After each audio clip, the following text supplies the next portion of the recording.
Okay, I've said before that these cartridge bottom brackets are hard to service, and that is true. They are difficult to service, but it's not impossible, and you can do it without a lot of expensive equipment. Here's the basic things you need. First of all, this is a cartridge bottom bracket that I took out of my bike. I just replaced it. You can see the new bottom bracket on a different video. So I'm going to take this apart, take the bearings out, and replace them with full ceramic bearings that I bought online for well, I paid $36 for the pair of them. Right. So you need this, Park Tools, BBT 22 to get the bottom bracket out. That's not true for all bottom brackets, but for the ones that I buy, it is. These type of bottom brackets don't have a lock ring; they're just screwed in. Okay. You need this guy, a basic nut, and so the rule here is you want the shank of the bolt to be able to be less than 17 millimeters, right? You want it to be able to fit down in through the inside diameter of the bearing, and you want the outside diameter of the washer to be about 18 or 19 millimeters. This one's a little bigger than 18. Anyhow, the rule is you want it to be able to fit through the hole in the cup, but be bigger than the inside diameter of the bearing, right? Because you're going to use this as a bearing punch. This is a BB30 to BSA adapter. You can find these online for 18 to 20 bucks. Okay. And this is just another washer, and the rule here is you want the inside diameter to be smaller than the diameter of the cup, so you can use this as a punch to punch the, or as a stop to pound the axle through. Okay, so two sides to this. This is the non-fixed side, comes right off. This is the fixed side. First thing, oh, by the way, you're going to need a hammer too. I have two big hammers here, but a simple framing hammer would work.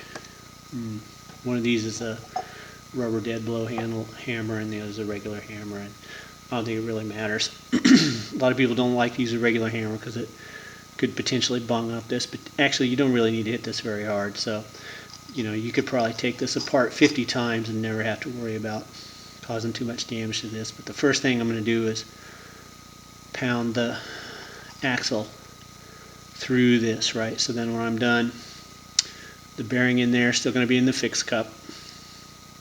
This bearing is still going to be on the axle, and we'll be able to take this off. Okay.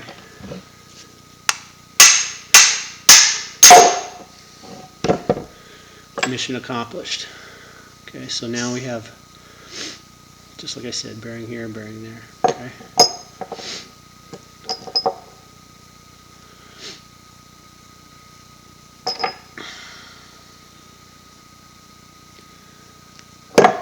Okay, now so to get this bearing out, a lot of people put a screwdriver here and pound on this thing. Just set it down and pound, pound, pound. It's not going to work because the shell case is actually butted up against it, right? So if you're pounding on it like this, you're actually pounding the bearing in between whatever punch you use and this thing, so it's not going to come at all. Okay. So I can never get it right which side this goes in. Did I pick right? Nope. Looks like I guessed wrong. I should mark that.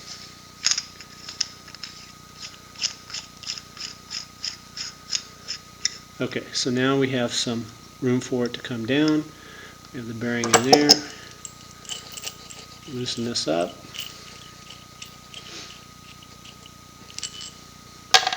One of those, put the nut back on.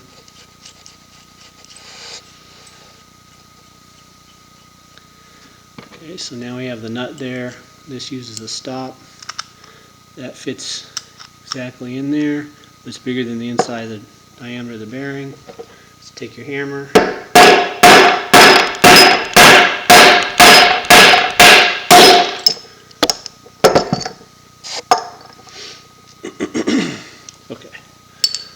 Shell sleeve is off, bearing is out, fixed cup is separated.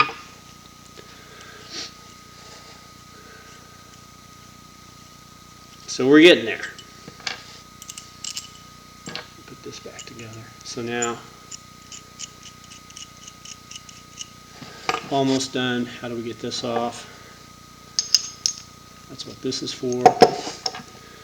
You don't have to use this bottom bracket shell, but I like to. It gives me something to hold on to when I do this. This is kind of maybe the trickiest part of this. Well, no part is real tricky, right? So the trick here is you want this inside diameter to be bigger than the outside diameter of the bearing. Outside diameter of the bearing is 30 millimeters.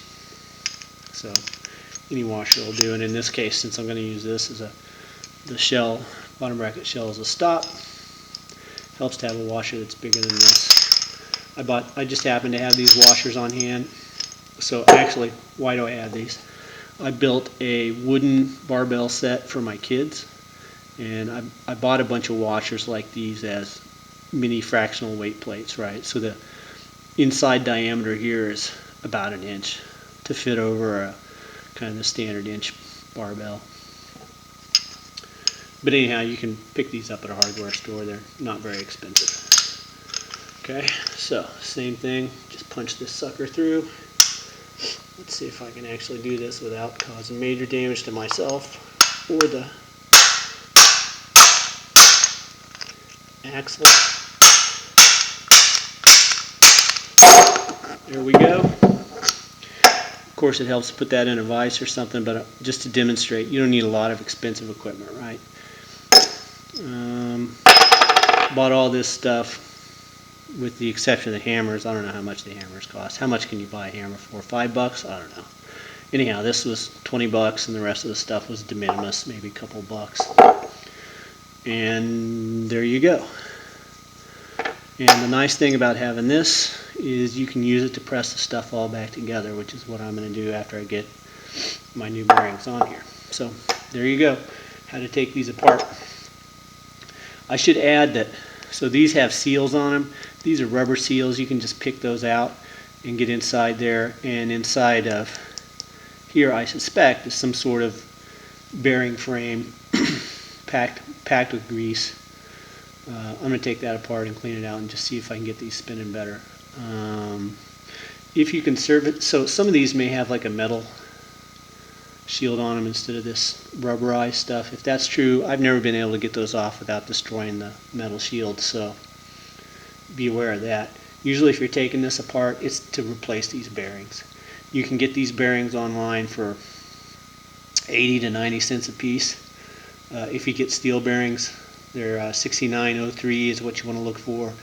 Inside diameter 17 millimeter, outside diameter 30 millimeter. Width is I think 7 millimeters. So if you follow this recipe and you get some new bearings and put them on there, you can essentially have a new bottom bracket, square taper bottom bracket, for about $1.60. Or if you just want to mess around with how free spinning, how much free energy you can get from your bottom bracket by messing around with the bearings, it's not a bad way to go for a very low cost. You can take these bearings out, pick off the shield, take out the grease packing, put in a lubricant of your choice, PTFE, molybdenum, dry, wet, whatever you want. Paraffin if you want, what the hell. It's only $1.60 or a couple of bucks to change them out. Now you know how to do it. And then see how long they last. See what you can do. Part of the fun of having a bike is screwing around with it like this. So anyhow, that's how to do it. Stay tuned. I'll reassemble this one day soon with some ceramic bearings in it.